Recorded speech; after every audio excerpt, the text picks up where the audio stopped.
First of all, I just want to start out by talking about coming off the best season in the history of our program.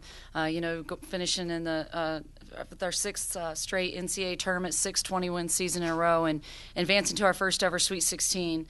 I have to give a lot of credit, though, for that season to our 5 seniors who graduated, including Sasha Goodlett, who was a first-round draft pick, who just won a world championship with the Indiana Fever on Sunday night. So, starting with this season. It's been a journey so far with 6 freshmen. Ty Marshall is returning a first-team All-ACC selection from a year ago. Most recently, we were at ACC Media Day, and for the first time, it's the highest pick we've ever had preseason. We were picked to finish 3rd overall in the ACC behind Duke and Maryland. Ty Marshall, I mentioned, was picked preseason first-team All-ACC. And again, we returned 8 letter winners from a year ago. We returned 3 starters, but we have 6 freshmen. I think our schedule, no doubt, is the toughest we've ever had non-conference, with 6 BCS schools on the schedule. We open up at home on November 11th against the University of Tennessee in McCamish Pavilion.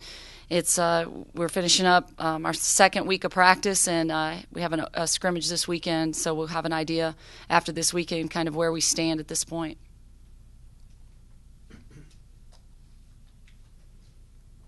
MaChelle, can you talk a little bit about, in the ACC, the last couple of years, it's, aside from Georgia Tech, it's been Duke and Maryland, and the writers, for whatever reason, loaded up the All-ACC team with Maryland players. What do you see from those teams? Well, Maryland is definitely returning everyone from a year ago when they had they won 30-plus games. So, right off the bat, you have to look at them. They have the reigning ACC Player of the Year in Alyssa Thomas. They have a lot of weapons inside. They have great depth in the post position, their front court. Duke returns everyone. They return every starter from a year ago. They have 4 double-figure scorers back. They've been injured in the off season, so it'll be interesting to see. We fortunately play them early in December, so we don't know exactly who will be back by then. But we are playing this year 1 ACC game in the first week in December, so we're playing at Duke. We open up our ACC schedule at Duke. So those two, based on experience and what those 2 teams did a year ago, they definitely are head and shoulders right now above the other teams, I think, returning. But you never know how freshmen are going to respond. You never know about injuries and those types of things. And one of the things that, this is the most talented team I've ever had, the deepest team I've ever had. It's just the least experienced team I've ever had. So, sometimes you can't make up for experience, but there's a lot of times what athleticism can do, you can't put a age limit on either. And I think one of the things about our team is our 6 freshmen fit our style of play. They're athletic, they're quick, they're long. We get up and down the floor. So I'm excited to see, how we're going to match up against Duke in December. Can you play in a way that can kind of mask the inexperience of your team? Ask them to do different things or fewer things to kind of make sure that that inexperience isn't exploited? Well, the experience of our teams in our backcourt, our inexperience is in our front court where we lost Sasha Goodlett, Nisha Adams, and Chelsea Regions. We did redshirt 2 post players last year in Jasmine Blaine and Shayla Bivens, so that'll give us some depth and some experience. Those are both redshirt juniors in the front court. But I think the way we play with our pressing, obviously your backcourt players are really important because that's your front line and your press, and a lot of times that keeps you from having to play in the half-court defense. And experience a lot of time is your half-court defense, being able to keep people in front of you, and freshmen sometimes struggle with that. And one of the things our press does is we only have to play in the half-court defense for 2 or 3 passes at the most because we slow people down in the front court and take a lot of time off the shot clock. So in the backcourt we're only having or in the front court we're only having to defend 2 or 3 passes. So I think our defense does a really good job of sometimes masking inexperience. I think back to the early years building this program, the first NCAA tournament teams, the first 2 years, we were very young and experienced teams, but we were able to compete on a very high level because of our defense. I guess opening up against Duke will give you a good gauge on how far your freshmen have progressed, and in particular your front court players playing against Duke's front court. Well, there's no doubt. I think, even before that, we're going to be very tested. We open up, as I mentioned, with Tennessee. We also play Marquette, who returns 4 starters, a Big East team. We go to Purdue. who returns their best post player, Dre Mingo, who's getting a 6 year of eligibility on the road, which is a really tough environment to play in.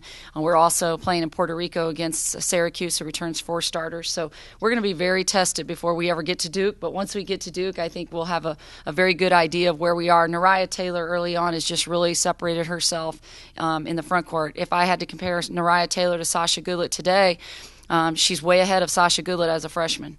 There's no doubt she's more skilled. She's more mobile. She can run up and down the floor. She can play our style at 6'4", big, strong, athletic post player. It's just a matter of teaching her how to, play in the post on the defensive end so we can keep her in the game and she's not in foul trouble.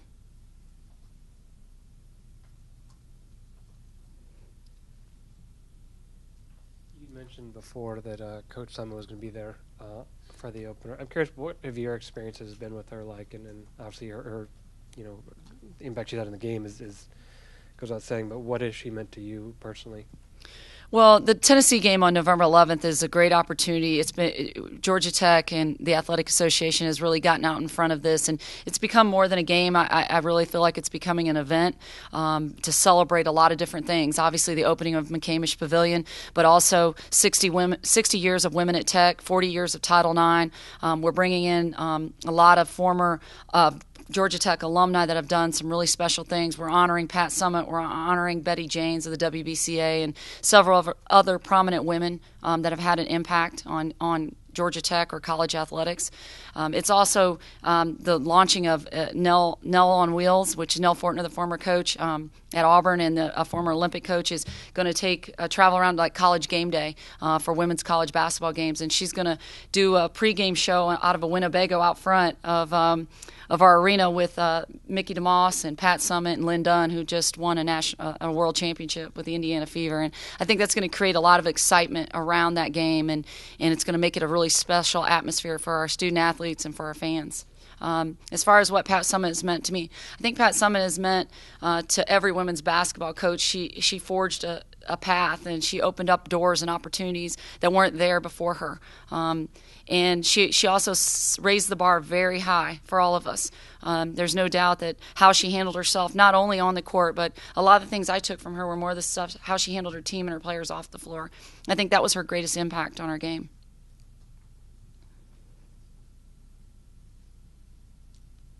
You had much personal interaction with her?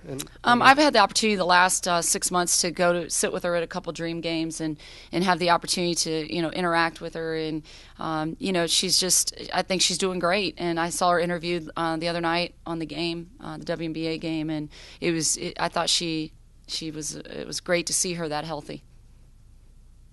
Coach, with the experienced backcourt and wing players, do you expect most of the scoring to come from there with Sydney and Ty? Well, we're going to continue to develop and work our system. As I mentioned, you're not going to see the best version of Georgia Tech in November. You're going to see the best version of us in February. We're going to teach our freshmen to play our system, and we've always played from the inside out. We will continue to play from the inside out. And what I mean by that is we're going to play off of our post players. But yes, I expect a lot from Ty Marshall. I do expect Ty to not only score her 2,000th point this season, early in the season. I expect her to carry this team and take her scoring to a whole nother level. She's been very dominant, obviously, early on in practice situations. Sydney Wallace, I thought she had one of the most phenomenal NCAA tournaments I've ever seen in women's basketball. I don't know anybody in 3 games made 19 threes. Not shot 19 threes, made 19 threes. Scored 32 points against Baylor. Made 8 3-pointers, tied the school record. 2 games in a row, she set the school record for most points in an NCAA tournament. Over the last 6 games, she was our leading scorer, and she averages 15 points a game and played 16 minutes.